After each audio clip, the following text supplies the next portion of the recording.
Parliament ప్రాంగణంలో విపక్ష నేతలు రాహుల్ గాంధీతో సహా అందరూ కలిసి అయోధ్య రామ మందిరంలో విరాళాల దోపిడీ జరిగింది కదా, దాని మీద ఒక స్కిట్ తయారు చేశారు.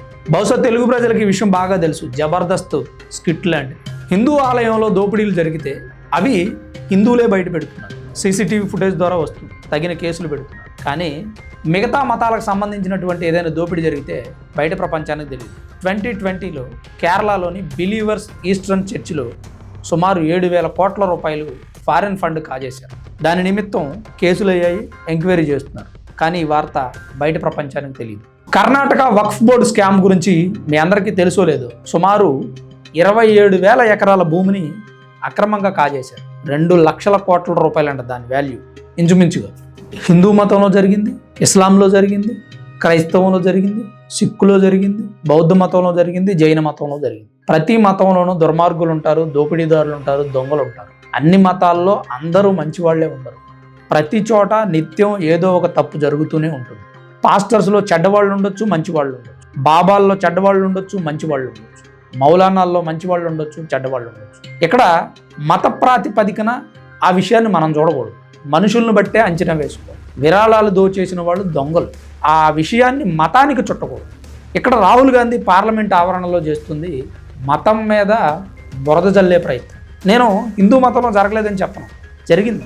కానీ ఈ విషయం బయట ప్రపంచానికి ఎందుకు తెలుస్తోంది, ఎందుకు ఇంత అల్లరి చేస్తున్నారు అంటే దీని మీద పగబట్టింది ప్రతిపక్ష నేతలు. దేశంలో ప్రతిపక్షం అంటే ఎంత గౌరవం ఉంటుందో మీ అందరికీ తెలిసిన విషయమే. ప్రతిపక్ష నేత మాట్లాడితే ప్రపంచం అంతా చూస్తుంది. అఫ్కోర్స్ ప్రధానమంత్రి మాట్లాడినా చూస్తుంది. కానీ ప్రధానమంత్రి తర్వాత అంత పవర్ఫుల్ అయిన క్యాండిడేట్ ఎవరు? ప్రతిపక్ష నేత. ఎందుకంటే భారతదేశంలో ప్రతిపక్ష పార్టీ ఏదంటే కాంగ్రెస్ అంటారు. ప్రతిపక్ష నేత ఎవరంటే రాహుల్ గాంధీ అంటారు. మరి ఇదే రాహుల్ గాంధీ వేరే మతాల్లో జరిగినటువంటి అంశాలను, చెడు విషయాలను, దోపిడీలను, స్కాములను బయట పెట్టరు, మాట్లాడడానికి అస్సలు ఇష్టపడరు. ఎగ్జాంపుల్, కేరళలోని బిలీవర్స్ ఈస్టర్న్ చర్చిలో 7,000 కోట్ల రూపాయలు దోపిడీ జరిగింది. FCRA ధృవీకరించింది, కేసులు అయ్యాయి. దానికి సంబంధించినటువంటి చర్చి ఫాదర్ ఎవరున్నారో ఆయన్ను కూడా విచారించారు. చాలా పెద్ద కథ అది. దాని గురించి ఏ రోజైనా ఏ వ్యక్తి అయినా సోషల్ మీడియాలోకి వచ్చి మాట్లాడారా? కనీసం వారి సొంత అభిప్రాయాన్ని అయినా తెలిపారా? అక్కడ దాకెందుకు, హిందువులు ఎవరైనా ఈ విషయం మీద ఇలా జరిగిందని అవహేళన చేసే ప్రయత్నం చేశారా? చేయలేదు. ఎందుకు అంటే ఒక ఇన్ఫర్మేషన్గా మాత్రమే చెప్పాలనుకుంటారు. మేబీ నాలాంటి వాళ్ళు చెప్తే ఆ కేరళలోని ఈస్టర్న్ చర్చిలో ఒక 7,000 కోట్ల రూపాయలు దోపిడీ జరిగిందంటండి అని చెప్పే ప్రయత్నం నేను చేస్తాను.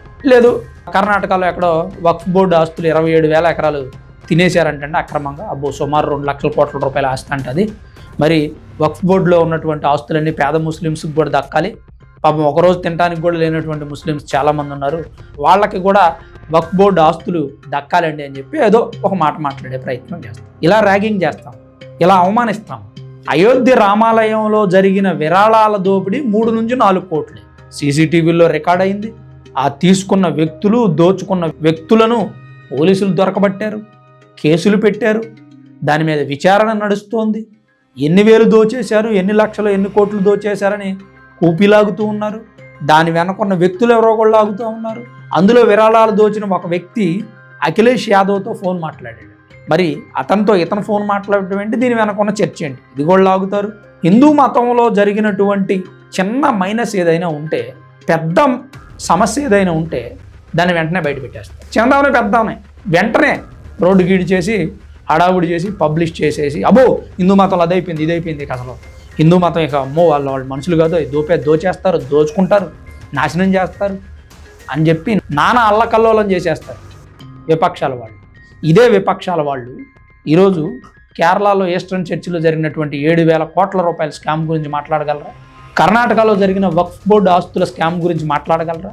ఇంకా నిత్యం ఇతర మతాల్లో జరుగుతున్నటువంటి స్కాముల గురించి మాట్లాడగలరా? మాట్లాడలేరు, మాట్లాడరు కూడా. ఎందుకంటే వీళ్ళ టార్గెట్ హిందూ మతం. నిత్యం లేచిన దగ్గర నుంచి రాహుల్ గాంధీ గారు హిందూ మతాన్ని దూషించడమే పనిగా పెట్టుకున్నారు. సనాతన ధర్మాన్ని అంతం చేస్తారు. నేను ప్రధాని అయితే బజరంగ్ దళ్ని, RSSని దేశంలో లేకుండా చేస్తా, బహిష్కరిస్తా. అంటే బజరంగ్ దళ్, RSS కాస్త సనాతన ధర్మానికి సపోర్ట్ చేసేటువంటి సంస్థలు కదా. అది నచ్చలేదు రాహుల్ గాంధీ గారికి. నేను అనేది ఏంటంటే రాహుల్ గాంధీ గారు ఒక ప్రతిపక్ష నేత, రేపు ప్రధాని అవ్వాలనుకుంటున్నాడు, ఫ్యూచర్ PM అంటున్నాడు. మరి ఫ్యూచర్ PM ఈ దేశంలో ఉన్న 100 కోట్ల మంది హిందువుల ఆలోచనకు అనుగుణంగా నడుచుకోవట్లేదు. సరే, నడుచుకోవద్దు, ఎందుకు వ్యతిరేకిస్తున్నారు? హిందువులు చేసిన పాపం ఏంటి సార్ నాకు అర్థం కాదు. ఒకప్పుడు హిందువుల కోసం ప్రత్యేకమైన చట్టాలు తెచ్చి ప్రత్యేకంగా హిందువులకి కుటుంబ నియంత్రణ ఆపరేషన్లు చేయించింది కాంగ్రెస్ పార్టీ. ఈ చరిత్ర నేను చెప్పడం కాదు, మీరు చదువుకోండి, మీరు చూసుకోండి. హిందువులకే ప్రత్యేకమైన రూల్స్ పెట్టింది. గోకులాలు నిర్మించుకోకూడదు, హిందువులకు సంబంధించినటువంటి పురాణాలు, వ్యాసాలు, వేదాలు వల్లించకూడదు. పాఠశాలల్లో హిందూ మతానికి సంబంధించినటువంటి కొన్ని పురాణాలు, గాథలు పుస్తకాల రూపంలో ఉండేవి, వాటిని తొలగించారు. మన ధర్మేంద్ర ప్రధాన్ వచ్చి ఎన్సీఈఆర్టీ సిలబస్లో భారతదేశానికి సంబంధించినటువంటి వైభవోపేతమైనటువంటి గొప్ప చరిత్రను యాడ్ చేశారు. మొఘలుల చరిత్రను తొలగించారు. మరి ఈ మొఘలుల చరిత్రను తీసుకొచ్చింది ఎవరండి?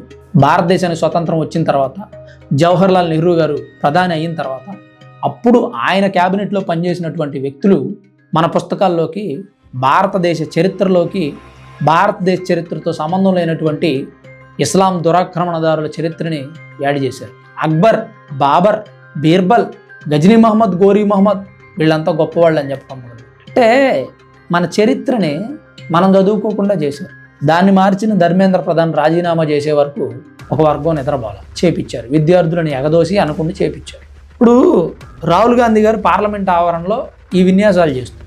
ఇదే విన్యాసాలు నేను చెప్పిన 2-3 పాయింట్స్ మీద చేయగలరా? చేయలేరు, ఖచ్చితంగా చేయలేరు, కాన్ఫిడెంట్గా చేయలేరు. ఈ దేశంలో ఉన్నటువంటి హిందువుల ఆలోచనలను గౌరవించారు. ప్రియాంక గాంధీ గారు నిన్న పార్లమెంట్లో మాట్లాడుతూ ప్రొఫెసర్ వి కామకోటి గారి గురించి సభ్య సమాజం తలదించుకునే మాటలు మాట్లాడారు. విద్యా వ్యవస్థలో మార్పులు తీసుకురావడానికి ఏర్పాటు చేసిన కమిటీలో ప్రొఫెసర్ కామకోటి గారు ఒక మెంబరు. నందన్ నీలేకణి ఆధ్వర్యంలో నడుస్తుంది ఆ కమిటీ. అయితే విద్యా వ్యవస్థలో మార్పులు తీసుకొచ్చే మెంబరు గోమూత్రంలో నిపుణుడు అని చెప్తున్నారు, నిష్ణాతుడు అని చెప్తున్నారు. ఆయన 2025లో ఆయన చేసినటువంటి ఒక రీసెర్చ్లో గోమూత్రంలో ఔషధ గుణాలు ఉన్నాయని తేలిందంట. ఆ విషయాన్ని చెప్పాడు ఆయన. అదే ఆయన చేసిన తప్పు. అందుకే ఆయన్ని గోమూత్ర నిష్ణాతుడు అని ప్రియాంక గాంధీ గారు అన్నారు.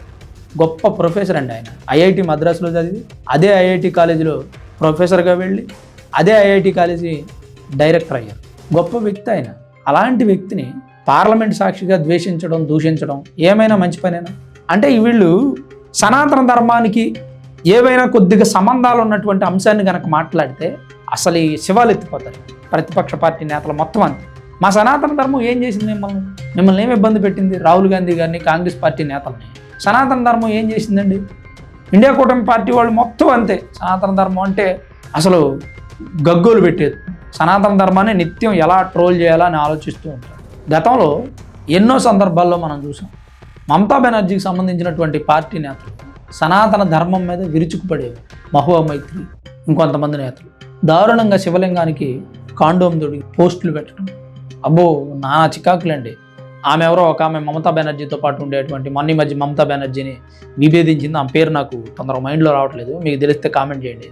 ఆమె ఈ శివలింగానికి కాండోమ్ అది పెట్టి చాలా ట్రోల్ చేసింది. తర్వాత మమతా బెనర్జీతో విభేదించింది. అంటే వీళ్ళు ఇండియా కూటమిలో ఉన్నటువంటి పార్టీలు కానీ నేతలు కానీ సనాతన ధర్మాన్ని వ్యతిరేకించే వ్యక్తులే జాయిన్ అవుతారా? జాయిన్ అయిన తర్వాత వ్యతిరేకించడం మొదలు పెడతారా? ఇది ఈ వీడియోలో ఉన్నటువంటి సారాంశం. అసలేంటి ఈ పార్లమెంట్ ఆవరణలో జబర్దస్త్ లాంటి ఒక స్కిట్ వేసి హిందువుల మనోభావాలని దెబ్బతీస్తుంది. ఇంతలా అవమానించడం రాహుల్ గాంధీ గారికి తగునా? ఇది తగిన పనేనా? తప్పకుండా మీ అభిప్రాయాన్ని కామెంట్ రూపంలో రాయండి. దయచేసి వీడియోని లైక్ చేయండి, కుదిరితే మరి కొంతమంది షేర్ చేయండి. Thanks for watching this video. This is Ram signing off Sanraj studios.